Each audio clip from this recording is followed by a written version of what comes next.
So the other Patreon subject for the month of January that was selected was Japanese versus American damage control. Much is said about this in various circles, both in print and online, and so this video is going to attempt to try and clear up a few of the more common myths, explain why there was such a substantial difference, at least for significant parts of the war, and go into a little bit of the background as to what drove these differences. So, a little bit of myth dispersion first. US damage control was very good, but it was not godlike, and it was not absolutely impossible for a ship to be lost, regardless of the best efforts of her crew.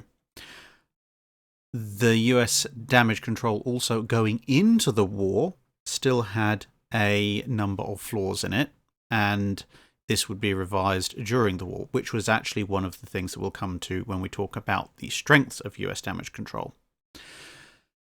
With that said, going to the other side, Japanese damage control was not completely and utterly awful. They didn't lose every single ship that got badly damaged, but again, there were weaknesses in their system, perhaps larger weaknesses, but maybe not by much, at least initially.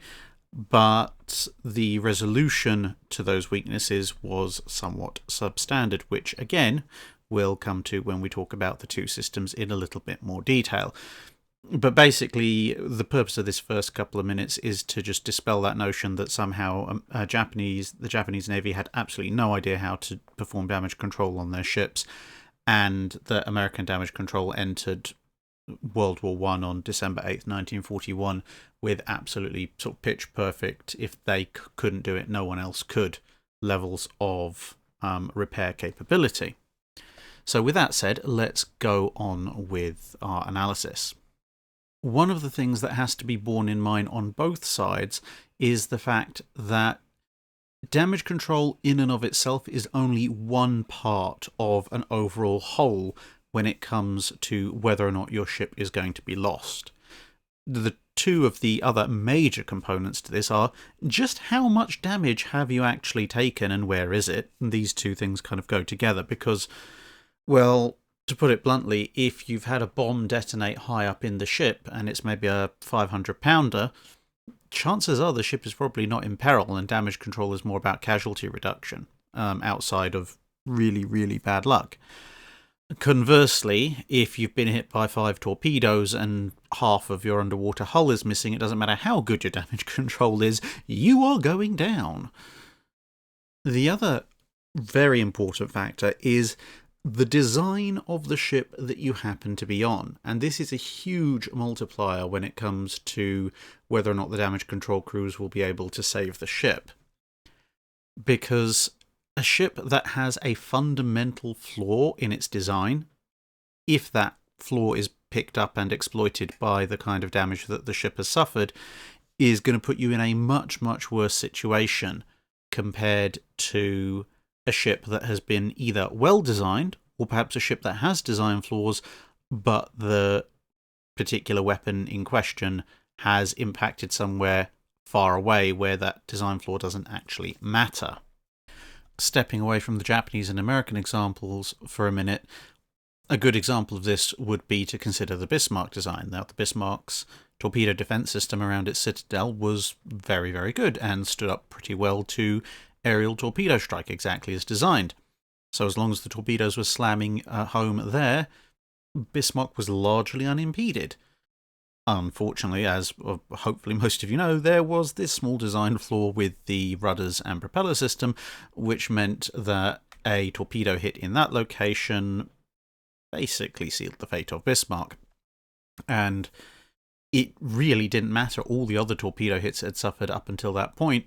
That one hit on its weak spot, and that was pretty much it. Similarly, albeit that there was more internal factors to take into account as well, the torpedo hit that bent the shaft of Prince of Wales. Again, that in and of itself almost certainly killed the ship, irregardless of what effect any of the other torpedoes the Japanese hit the ship with actually did. So with that in mind, just remember that not every ship that the Japanese lost was lost because of poor damage control, but equally not every ship that the US Navy managed to save was purely as a result of heroic efforts by its crew. In some cases, it was the design of the ship that was the either fatal weakness or the saving grace, one way or the other, and that applied to both navies. However, when we start looking at the actual damage control systems themselves, bearing in mind that this is made up of both equipment and crew as well as procedure, we can basically look at this comparison using those three particular categories. So we'll start off with looking at the human factors, then we'll move on to the procedural factors, and then finally the technological factors. And then we'll have a brief summation of a couple of incidents that illustrate the point. So the first subject, as we said, is the human factor. Now, the human factor is actually one of, if not the most important parts of the entire damage control effort, because at the end of the day, your damage control parties are made up of humans. We have not yet reached Skynet, so don't expect any kind of mechanical assistance in World War II.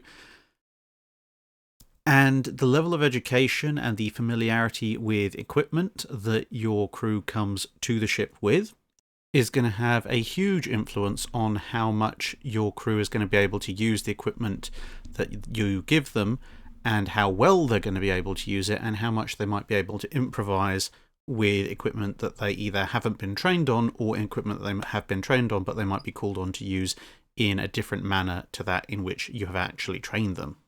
Now, this comes from the simple fact that maybe 60, 70 years before the outbreak of World War II, Japan had been in the middle of a crash course of modernization, a process that was still quite significantly ongoing even during the First World War, bearing in mind that many of the most advanced Japanese warships in the 1900s and 1910s were still being built overseas, and then the Japanese were then catching up and adapting. So, for example, like the battlecruiser Kongo was built in the UK, and her three sisters would then be built in Japan, and so on and so forth.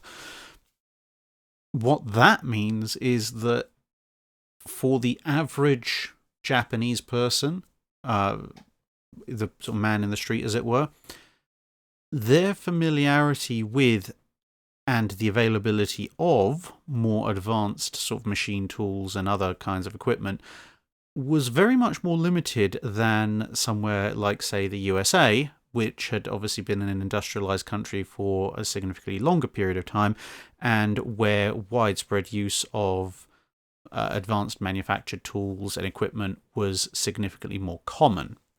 Now, that's not to say that the Japanese sailors aboard the ships didn't have a clue what a wrench or a spanner was. They definitely did. And after all, apart from anything else, they're humans. It's not exactly the world's most difficult thing to figure out. But what it did mean was this base level familiarity of this kind of machine will probably do this because I've worked with machines similar to it before. That part wasn't there.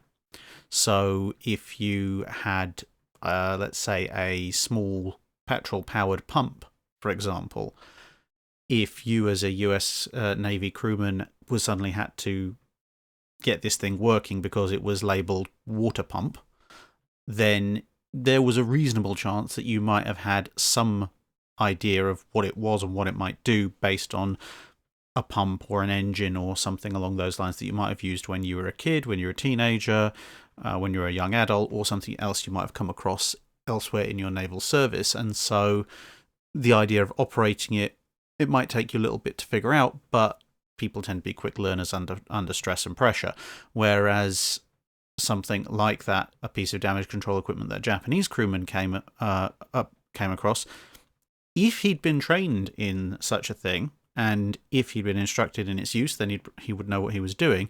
But if he was generic Japanese crewman, he might never have come across this particular kind of mechanical technology before, except maybe in passing. And so he wouldn't necessarily actually really understand what it was or how it worked, the labelling might tell him that this was a pump, but outside of that, it might as well be a magic black box.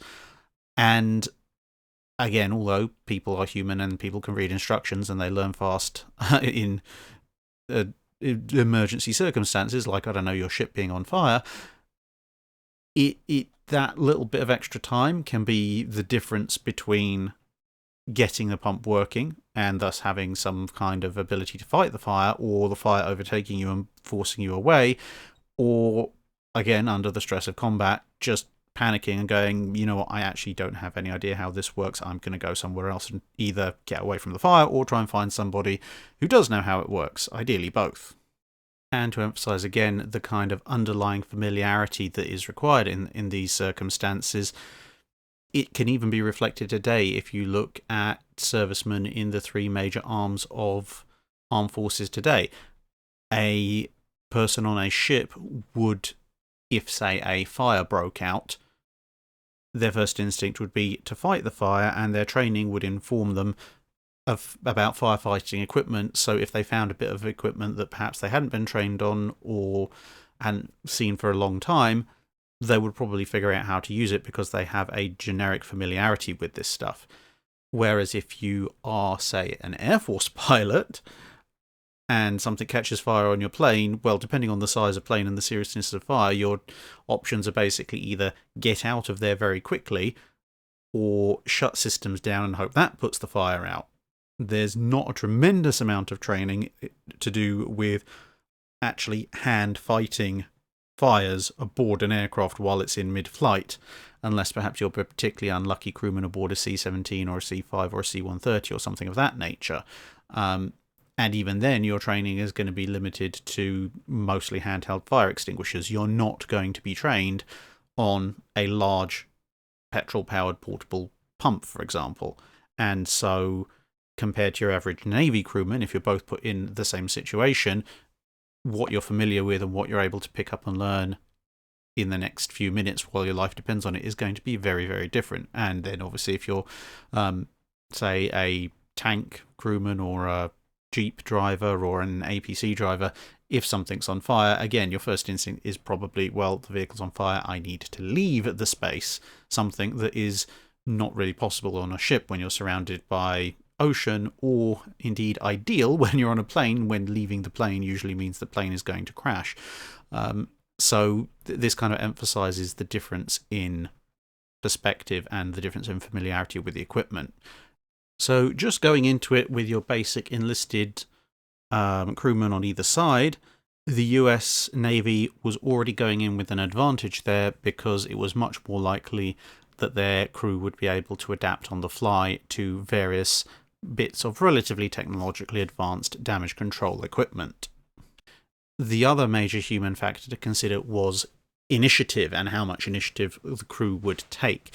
The Japanese Navy was famously very hierarchical, and there's a fine line between martial discipline and corporal punishment, with a lot of Japanese vessels and indeed the naval academies erring more towards the corporal punishment side of things rather than the discipline side. So crew beatings were not uncommon. I mean, they weren't happening every single day, but the idea of step out of line and someone will literally hit you with a stick, possibly until you need to be hospitalized, was not something that would be an unfamiliar concept to the average Japanese crewman, whereas in the US Navy, that kind of behaviour was, shall we say, generally frowned upon. And this in turn would affect the manner in which crew would react to a situation, whereas Japanese crewmen generally would see a situation and then think, well, am I trained for this situation? Is that situation my job? If not, then I'm going to wait until somebody tells me to either go and do it, or I'm going to leave it to the specialist who is trained in that position, because if I step out of line and try and do something that I'm technically not supposed to do, there's a chance I might well get a stick over the back of the head for my efforts, which I don't particularly like. Now, obviously, that's not to say that if the bit of the ship behind him is on fire, a Japanese crewman is just going to sit at his, say, anti-aircraft gun station and let himself burn to death. They're not stupid, but it is going to be a significant factor in hesitation if, say, you're standing on your duty at an anti-aircraft gun and you're, say, a third of the way back from the bow of the ship, and the ship 2/3 of the way back is on fire. You're not in an immediate danger, but your first instinct is going to be, someone else will handle it, I will stay at my gun post. Whereas in the slightly less rigid hierarchy of the US Navy, somebody who sees that happening and realizes, well, hang on a minute, the air attack appears to be over, might be significantly more willing to take the initiative and go, right, maybe I should go over there and offer a hand. And quite often, especially in World War II, given the relative lack of automation compared to the modern day, just sheer number of hands available to fight fires, plug damage that had caused flooding, etc. All of this could be vital in those first few opening minutes. The next section is procedural. Now, procedural is probably the single largest difference between the two navies, because ultimately, at the end of the day, with all the human factors we described before, you could actually have a somewhat more sane Japanese captain and officer cadre on a Japanese ship. You might have a really, really tightly regimented captain and officer cadre on a US ship. And equally, you might have an influx of newly enlisted men who'd come in from somewhere in what today would be called the flyover states, with relatively little familiarity with modern technology, and you might have a Japanese crew whose recruit intake for that particular cruise had been taken from, say, the industrial sector of a Japanese city, and therefore might be actually more familiar with mechanical equipment. Everything we described in the previous bit is general trends. Procedure, however, is much, much more widespread and followed across both fleets, and you'll see in a minute why this particular aspect of things was so critical to so many ships, both being saved and being lost. Now, within this, procedure describes, apart from anything else, in who gets trained in damage control. Now, the Japanese relied on a specialist set of men and officers, particularly mostly officers, to be trained in damage control. So the idea was that if you were a generic engineering crewman, you would just learn how to do your generic engineering. If you were an anti-aircraft gunner, you learned how to do that. If you were a bridge crewman who did signals, you learned to do that. If you were a more senior officer, like, say, one of the chief engineering officers on the ship, then, as well as looking after the engines and machinery, you might be taught how to run the damage control for if the engine rooms or immediate vicinity have been flooded, or the engines have been damaged or knocked out by impacts, etc. Hopefully, a lot of that will be building on knowledge that you already have, but you will be the one in charge, and then there will be a relatively small cadre of people that you will pass this knowledge on to, along with the damage control training groups ashore, and that will be your damage control team. If something goes wrong, you and those men will go and fix it. The bulk of the crew in the engine compartment will be expected to just stay at their posts and do their jobs, and so they will not receive anything much in the way of damage control training. Now, you contrast this to US practice, where starting right at the start of the war, the job of damage control was much more widely distributed. Yes, obviously, senior officers of various descriptions had particular roles in leading damage control, and the US did also have dedicated damage control teams and men who were, when they're at their battle stations were explicitly, you are here to fix any damage the ship has suffered. But in addition to this, it would be expected that near enough everyone would have been trained in some form of damage control.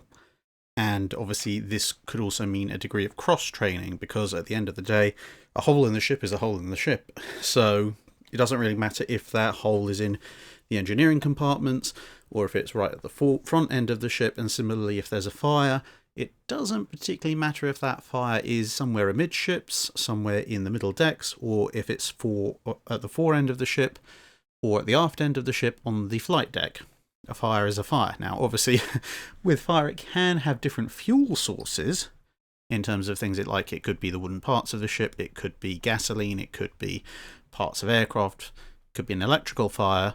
But the different types of fire, you can, well, apart from the electrical ones, which you definitely don't want to fight with water, but you can train most people to recognize the various types of fire relatively easily. I mean, this is something most of us learn when it comes to dealing with fires that we hope won't occur in our own house or at our places of work, but we need to know how to fight regardless if they do happen.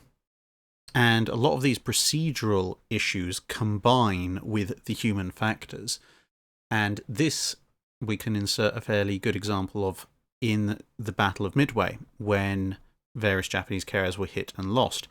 With the Kaga, the hits that set Kaga on fire also happened to kill most of the major officers who were in charge of damage control, which meant that the lower ranking officers who survived, initially had no idea that they were the ones who were actually now in charge of damage control efforts, and B, even if they had known about it, they wouldn't have known exactly what the policies, procedures, and damage control trained men were outside of their little group, which had massive knock-on consequences for Kaga, not only in the terms of the fact that she was lost, as many of the other Japanese carriers were at the time, but also she suffered such ridiculously high crew casualties because, as I said, that there was effectively a decapitation of most of the Japanese trained damage control specialists, which left the ship very vulnerable to the damage that she'd suffered spreading, both in terms of fire and flooding. Now, conversely, on the Akagi, which was also hit and would also eventually be lost, the chief damage control officer did manage to survive and managed to find his way to an area where many of the crew could be directed from. And so Akagi's death was actually significantly longer and drawn out because what damage control party members had survived were able to be semi-effectively directed. Now, Akagi's damage, due to various issues, including some of design faults, was such that she was going to go down, but the damage control efforts did keep her up long enough for reasonable numbers of crew to escape, and also she came within, well, not a hair's breadth because it was never that close, but she came to within a few steps of possibly being able to be saved. But again, this was also let down by the compartmentalization of damage control efforts, because one of the things that possibly could have saved Akagi would have been if they'd managed to get the ship moving again. But poor old damage control officer, who was stuck in the temporary command area trying to fight all the fires, could not get in contact with the people down at in the hold of the ship who might be able to get the engine started again to tell them to actually try. And this comes back to the procedural part. A, there were limited numbers of those men still alive, and B, because everything was so rigidly hierarchical, without those orders from above, they were relatively unlikely to try, that is, the survivors. Whereas in a US ship at the same time, even if they'd been mostly cut off, realizing that, well, a ship with no power is probably going to die very quickly, it's much more likely that a US engineering crew would have turned around and just gone, right, well, some of the senior officers are dead, we've got no idea what's going on above us, apart from the fact it sounds like burning, but let's try and get this ship mobile, or at least get some power back into the ship, because at the end of the day, power is what provides the energy to most of the more complicated and more effective damage control equipment. This procedural part, where damage control was very much the realms of specialists on the Japanese ships as opposed to on the American ships where practically everyone and anyone could pitch in, also affected the ongoing advances in damage control on both sides. And again, this is not to say that the Japanese did not advance. They did. They did make a number of advances in both policy, procedure, and technology when it came to damage control efforts on their ships later in the war, albeit it was somewhat slower and more limited than what the Americans were able to come up with, which is another aspect that we're going to cover a bit later on in more detail. But for the moment, at this point in the video, a good example is the loss of USS Lexington. Now, USS Lexington lost at the Battle of Coral Sea, in part due to a number of missteps in its damage control policies and procedures, this being the early part of the war. But having seen what happened to the Lexington, one of the crewmen aboard USS Yorktown, seeing that these aviation gasoline explosions had occurred and had pretty much been the thing that had doomed the ship, came up with his own idea of, instead of just shutting off the valves on the aircraft fueling system once the aircraft had been fueled, he came up with this idea that maybe when these systems are not in use, they should instead be purged and filled with an inert gas, in this case carbon dioxide, because then if they were ruptured by an attack, whether that be torpedoes or bombs, then all that would escape from those systems would be CO2 gas, which would be not the most pleasant of things to breathe, but not a particular danger to life or the ship in the quantities that it was in, as opposed to gradually vaporizing aviation gasoline, which was a very major threat to life, limb, and the ship's structural integrity, and, well, as had been seen with Lexington. Now, he was not part of the damage control crew of Yorktown, in as much as the specialists. He was part of Yorktown's crew, so therefore he was expected to do damage control, but he wasn't, in the Japanese sense of the word, a damage control man. And moreover, he was not the head of a major part of the ship. He wasn't the head of engineering, he wasn't the head of gunnery, he wasn't the head of the aviation group. But because of, again, going back to those human factors, because of the slightly less we will beat you with sticks if you dare to step out of line method of management in the US Navy, he felt confident enough to go to Yorktown's captain and say, actually, I think I have an idea. And the Yorktown's captain was happy to say, okay, develop that idea and see if it will work. And it did. And it was then deployed across the other carriers in the US fleet. And although ultimately Yorktown herself would be lost, it did save both Yorktown initially from other damage, and quite a lot of other American aircraft carriers from various grisly fates that it would otherwise have been visited upon them. For example, the two most famous heavily damaged Essex-class carriers, Bunker Hill and Franklin, both of which had fires, both of which were very badly damaged, but neither of which had the kind of colossal fire damage and explosions that characterized the loss of Lexington and characterized the loss of a number of Japanese carriers up to and including Taiho, precisely because of this system. That's not to say there weren't aviation gasoline fires aboard those ships. There were, but they were nowhere near as bad as they could have been. And the loss of USS Wasp is perhaps another example of what happens when a bit too much aviation fuel begins to evaporate in a confined space. The procedural differences also extended to what those damage control officers, if we're looking at the specialists in both cases, actually knew about the ships. In the US, and this moves a little bit into ship design, but is still procedural.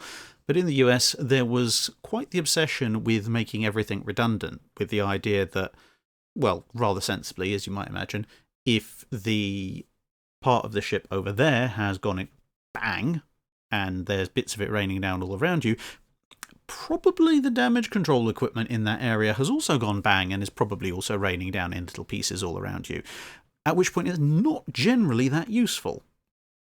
However, if the bits of the damage control system that are raining down on your deck were, say, the foam firefighting pump system or the main lines for the water for your hoses, you might be in a bit of trouble.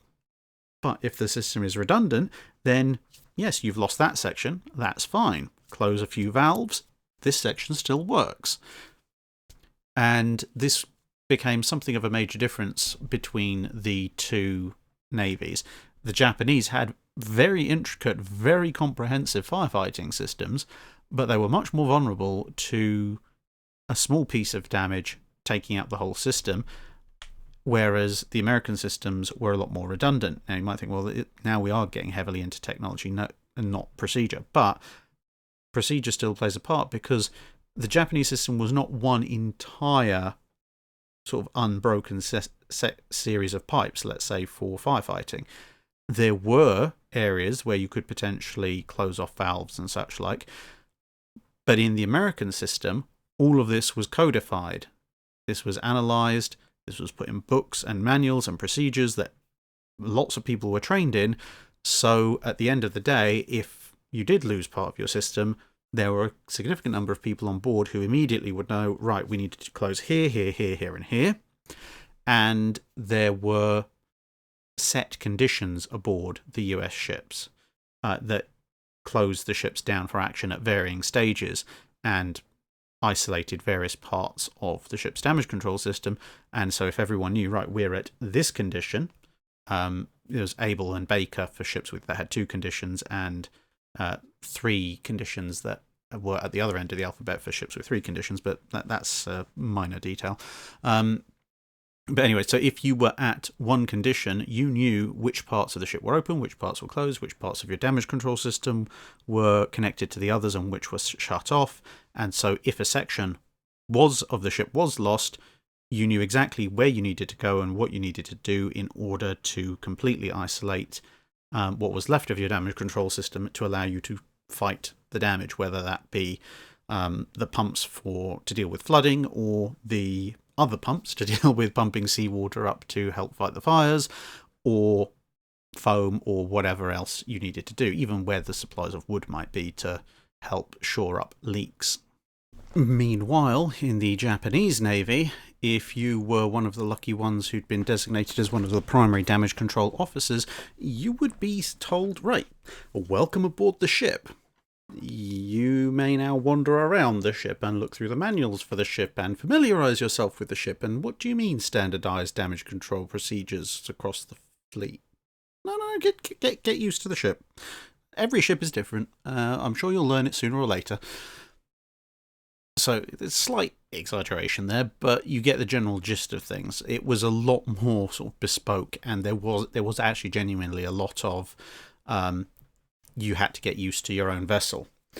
This, of course, meant that not only did this concentrate an awful lot of valuable knowledge in the heads of very few people, which, of course, again, like with cargo, you might end up losing in battle, but it also meant that a single human's oversight or error could lead to every single part of that section's damage control team, even if they were all still alive, being given completely the wrong instructions. And the fact that you had to learn all of this pretty much by yourself meant that your ability to cross-train would also be significantly diminished. So if you were a US Navy damage control officer, you might have learned everything there is to know about plugging leaks in the event of flooding and shoring up bulkheads. And you might think, okay, well, that's all well and good, but what happens if we're not flooding? What happens if we're on fire?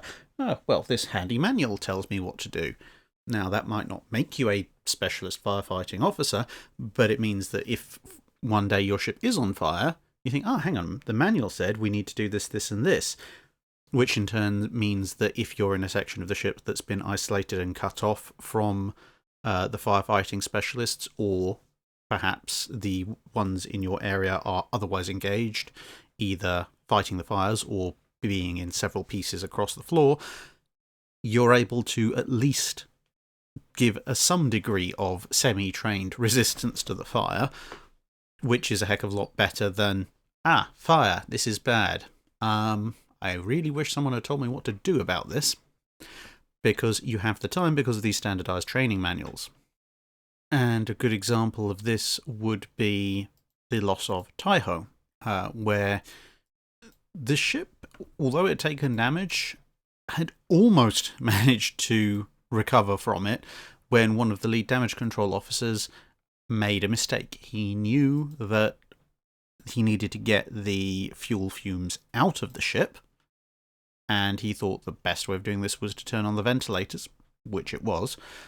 He also thought that to disperse the fumes as quickly as possible, he should order many bulkheads and other such blocking devices to be opened so that the fumes could be vented more quickly away from where they were to somewhere else, wherever that happened to be, which was not such a good idea, because that went from turning Taiho's hangar deck to a potential danger zone to turning most of the ship into a gigantic armoured fuel air bomb.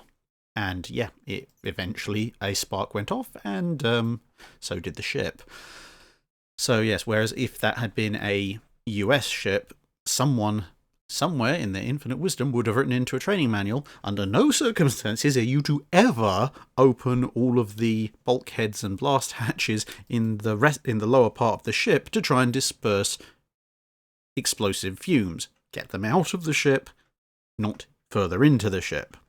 And hopefully people would actually pay attention to that.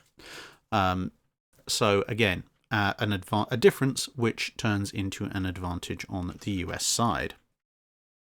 This procedural issue also extended beyond the ships themselves and across the Navy. So one of the more familiar aspects of differences in procedure that for historians and people who are students of World War II in particular, is how people were rotated and how things were changed according to operational needs. So in Germany and Japan, generally speaking, if you were a really good pilot, they would keep you on the front lines basically until either the war ended or you got shot down. Because logically, if you were a really good pilot, the best place you can be is to be on the front line shooting down lots of enemy planes. Whereas the British and Americans took the approach that if this guy's a really good pilot, yes, he has shot down a fair number of planes and he might go on to shoot down several dozen more. But if we lose him, he won't do that. And if we pull him back from the front lines after he's shot down a few dozen planes, if he can then pass on those tricks to the next generation of air cadets who are currently coming up and are going to be the pilots in 6 months to a year's time, then if all of them can absorb even a tenth of what he's taught them and they can each shoot down, say, half a dozen enemy aircraft, well, several hundred pilots each shooting down half a dozen aircraft is a heck of a lot more enemy aircraft destroyed than one pilot who manages to shoot down 3 or 4 dozen aircraft, even though he'll have a massively higher kill count than any single one of them. Now, again, this seems obvious in hindsight, but oh well. Now, that applied as much to naval personnel as anything else. So, in the US and British navies, you would have a system of people serving on a ship, and then they might be transferred to another ship, whether that be because the ship they were on was paying off into refit and needed to go into refit, and thus you were just redeployed elsewhere, or just as part of general crew transfers, or because another ship desperately needed crew and your ship wasn't seen as quite as vital on the front lines as theirs was at that immediate point in time, or if you just wanted to move, you could also request a transfer. Whereas the Japanese were a lot more rigid in this, and this was to the point that after one of the early naval battles, you actually ended up with a circumstance where they would deploy for the next big carrier engagement short of one carrier, not because they didn't have that carrier, but because 2 of the carriers had taken 2 different kinds of damage. One carrier had been quite badly battered and needed to go in for repairs, but most of its air group was intact. Another carrier had lost most of its air group, but itself could be made operational pretty quickly.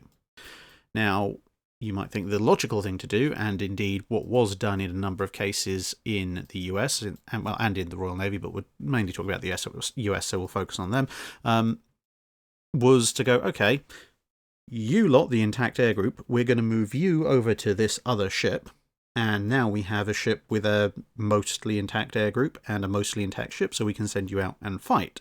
So, great, we're only effectively down 1 air group and 1 ship.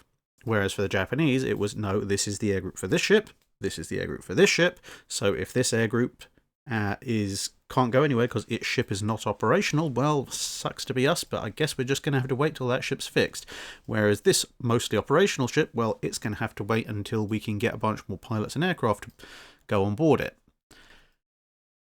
And when you extend this kind of idea to the rest of the Japanese Navy's crewmen, then lessons can't really be spread around, because you can't end up with circumstances of, well, let's say I was on USS Yorktown at Coral Sea, I saw what happened to Lexington. If that kind of thing happens to us again, now that I'm on USS Saratoga with you lot, let's make sure that doesn't happen again. Here's how to do it, blah, blah, blah. Whereas on the Japanese ships, that generally wouldn't have happened. And so again, procedural advantage to the US. And this kind of sharing of knowledge and learning from experience was pretty vital. I mean, we've already covered, well, there's a generic hypothetical example. We've covered the specific example of the people aboard USS Yorktown. But this kind of thing, this learning and developing both from observing what happened to other ships and what happened to your own when your ship survived, or possibly even just identifying where things had gone wrong if you survived your ship being lost, this learning, development, redeployment, etc. was much more widespread amongst the US Navy. So every battle where ships came back damaged or ships were lost but survivors came back, the US Navy would take on board the lessons generally of what had happened and incorporate those lessons into revisions to its policies, procedures, and training for all the other ships. So hopefully what had happened to that ship wouldn't happen to the next ship, if it was at all avoidable. And this meant that although the damage control efforts on both sides were somewhat different, and there was definitely an advantage in some sectors and an advantage in others depending on which navy you were in, the divide wasn't massively great at the start of the Second World War.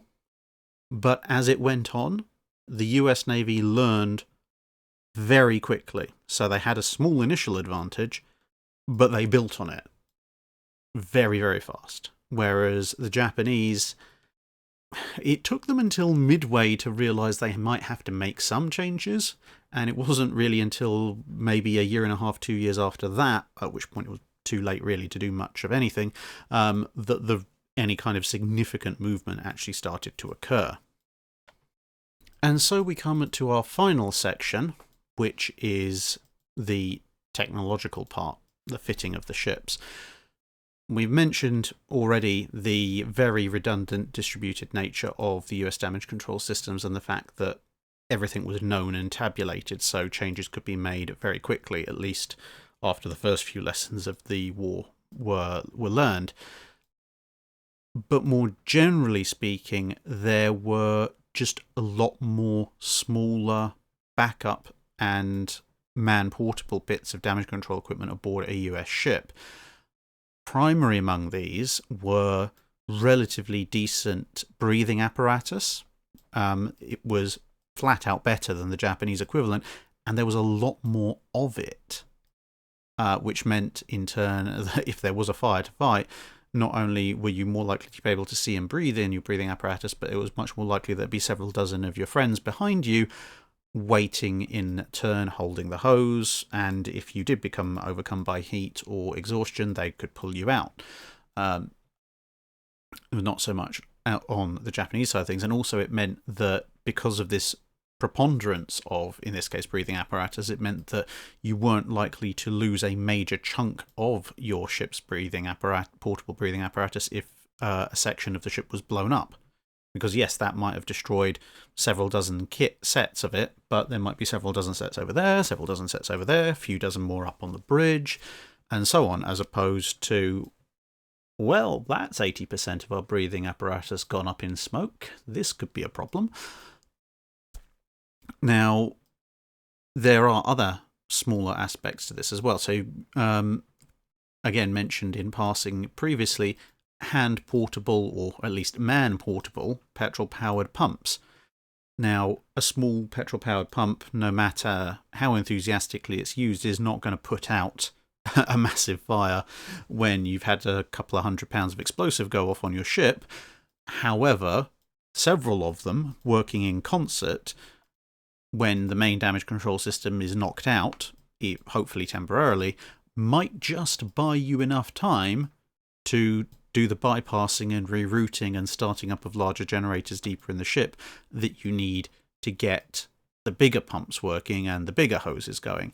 And the fate of the USS Franklin is a case study here, in that this is exactly what happened. The initial hits knocked out pretty much all power, disabled even the generators that were powering the main damage control systems, and initially it was down to these hand and man portable pumps just to keep the bow of the ship from not turning into a raging inferno.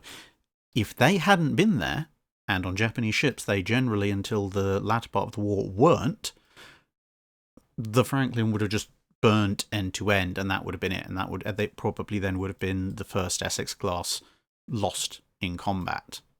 It might not even have been the first if this kind of equipment wasn't there, but it definitely would have been lost. Whereas with this equipment in place, the crew were able to hold back the flames, or at least retard their advance, long enough for some enterprising individuals to go down and get one of the main diesel generators started up again, which then enabled part of the main damage control system to come back online, which gave them a bit more of a fighting chance. So add all of this together, and what do you get? Well, in very brief summary, and again speaking in broad generalities that are largely correct but not absolutes, please bear this in mind. Nothing about naval warfare is generally an absolute, so there are always going to be examples of poor damage control effort on the US Navy's part. There's going to be examples of very good damage control efforts on the Japanese Navy's part, but in both cases they're going to be outliers. But anyway, in general, the reason that the US Navy had superior damage control efforts can be summed up by their crew were generally more familiar with a more advanced technological equipment, which allowed a much more widespread understanding of how to fix things and how to use equipment in extreme circumstances. The whole crew would be trained in damage control, and so whilst the loss of senior damage control officers might impede their ability to fight fire or counter flooding, it would not badly impede it to the point that the efforts to fight that fire or control that flood would effectively be almost not worth much at all. The damage control equipment aboard was a lot more redundant, and the people who were supposed to know were trained in how to quickly and rapidly isolate and reroute sections of this damage control equipment to ensure that parts of it still remained functional. The crews were expected to show initiative to a certain degree and to all pitch in the case of damage control being needed. And as we said, they were all trained to at least some degree in how to actually do that. And simply at the end of the day, the US Navy was much quicker to learn from its mistakes and also from its successes, and distribute those lessons throughout the rest of the fleet to prevent the same thing happening again. Now, as we said, this doesn't cover things like flaws in various ships' designs that could contribute to the loss of the ship regardless of any other efforts. And it also doesn't take into account that some ships simply were battered significantly more than others. For example, taking 3 or 4 torpedo strikes simultaneously is going to generally be a lot more damaging to a ship than taking a single 250-pound or 500-pound bomb hit. But as we have seen through citing various examples of ships that were hit and damaged during the war, you can see the general trend that was going on. As we said, this isn't to imply that Japanese damage control was completely useless. A number of Japanese carriers were damaged, survived, made it back, were patched up and sent back out again. Most of them only then to be bombed and sunk later on, but that's a minor detail. Whereas, whilst various US carriers were lost, Yorktown, Hornet, Wasp, Lexington, etc., other carriers survived damage that by any and all account, should have put them in the ground. We've talked about Franklin, and there is another video completely separately on Franklin itself. We mentioned Bunker Hill, but of course no mention of damage control in the US Navy would be complete without mentioning good old CV-6 USS Enterprise. If you look back through its history, as I said in the video on Enterprise itself, and you're never quite sure whether to say the ship was incredibly lucky or incredibly unlucky, because on the one hand, it survived a huge amount of punishment over time, and a lot of that was down to magnificent efforts by the damage control crews. On the other hand, it took a heck of a lot of a battering over the course of its career in the Second World War, which kind of makes you wonder if there was a somewhat angry and vengeful, if somewhat inaccurate and low-powered deity desperately trying to take the thing out. Because, yeah, take a look through a detailed history of the USS Enterprise at some point, and you'll see numerous cases where you'd be thinking, that should have killed the ship, including at one point an entire elevator going skywards, attempting to join its airborne brethren. But yeah, Enterprise took a lot of damage, and I know we focused largely on carriers in this video because one, well, that's partly what people were asking about, and two, carriers are one of those areas where, both because some of them survived and others were sunk and it was all relatively well chronicled, it's much easier to point out the various differences and changes because they're very large ships. I mean, with the destroyer, it doesn't matter to a fantastic extent if you are an American or Japanese destroyer outside of very, very lucky circumstances. If you get hit by a heavyweight torpedo, you're dead. It's just a matter of when reality catches up with you. And to a certain extent, when you're looking at cruisers and battleships, well, battleships only tend to go down when you really hit them with pretty much everything that's going. And so, yeah, the chances for damage control aboard a battleship to make a significant difference are generally fairly slim. It takes really specialist incidents like Hiroshima versus South Dakota for that to come to the fore. Cruisers are a little bit of a midway point, no pun intended. Cruisers are just about big enough that they can reasonably survive certain amounts of damage that are thrown at them, whilst also not tending to end up so much in the massive knockdown and drag out fights that the battleships tended to end up in. So we can look at those in a bit more detail in some of their respective videos, but to be perfectly honest, just because of the sheer numbers and in some cases the sheer spectacular nature of the damage, carriers are much more easy to reference. Now, if you want to look into this a bit more yourself, there are a few pages of reference material and accounts that you can find in the book Shattered Sword, which I highly recommend you should read anyway. It's mostly an account of Midway, but it provides a lot of sort of a case study and a snapshot in time of the differences between the two sets of damage control. There's a fair bit of reference material in there for damage control, and some of this video was taken from that, so definitely have a look at that. There's also the rather wonderful Handbook of Damage Control, which is a fairly extensive text, but published by the US Navy in May 1945. Now, obviously, that's not going to tell you what damage control procedures were like at the beginning of the Second World War, but it does basically represent the culmination of US Navy thinking on damage control when you got up to the end of the Second World War. And what I would then recommend is, if you do have the time to read through that, is to also read the reports into the loss of USS Lexington, pretty much near the start of the war, and then you can contrast the two and see where lessons that are in the Handbook of Damage Control, if applied, would have saved Lexington, and that'll give you some idea of the sort of the major advances that were made in the wartime period by the US Navy. So with that, I hope you've enjoyed this video, and thanks very much for listening, if indeed, as they say, you still are. That's it for this video. Thanks for watching. If you have a comment or suggestion for a ship to review, let us know in the comments below. Don't forget to comment on the pinned post for dry dock questions.